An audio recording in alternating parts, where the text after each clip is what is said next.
Making a late dinner because our fridge is pretty empty these days. There's not much left in there. So I'm using up what I have and wanted to share with you what we're doing.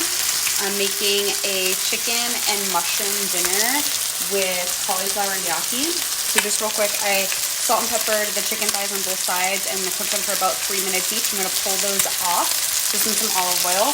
I have the cauliflower gnocchi just sauteing. I keep them on one side, let them sit in a little bit of, this is butter from Stillman's Farm. So just let that sit for like 3 to 5 minutes without moving it too much to keep it from getting soggy. And that's gonna help just kind of sear it on both sides. So now that I have the chicken cooked, I'm gonna pull that onto a plate. I don't have my stand, so I'm kind of like using one hand as I'm doing this. I'm gonna pull my chicken out of the pan and I'm gonna add in the rest of the ingredients now. So going in my pan, I have a whole big container of mushrooms. Those are going in. Along with that, I have this bone broth, and it just happened to be chicken and mushroom. It was something I had in the cabinet. So I'm gonna put half of a cup of the bone broth in. It's kind of like a kick on of a marsala, I guess you would call it.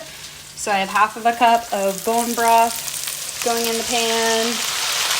And then along with that, it is 2.5 tablespoons of balsamic. This is my favorite balsamic. We get it right next door at Roots.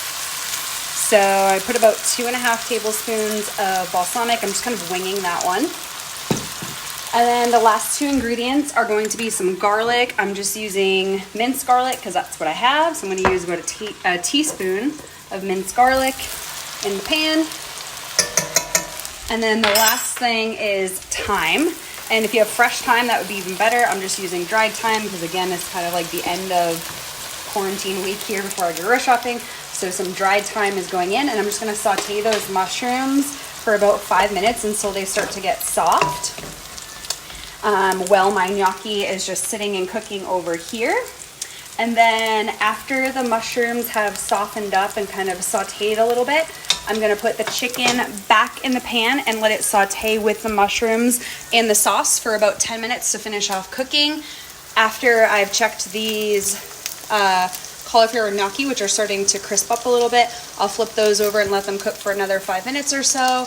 And that is dinner for the night on what's left in our fridge. So we're gonna have chicken with mushrooms and a balsamic garlic sauce with some cauliflower gnocchi.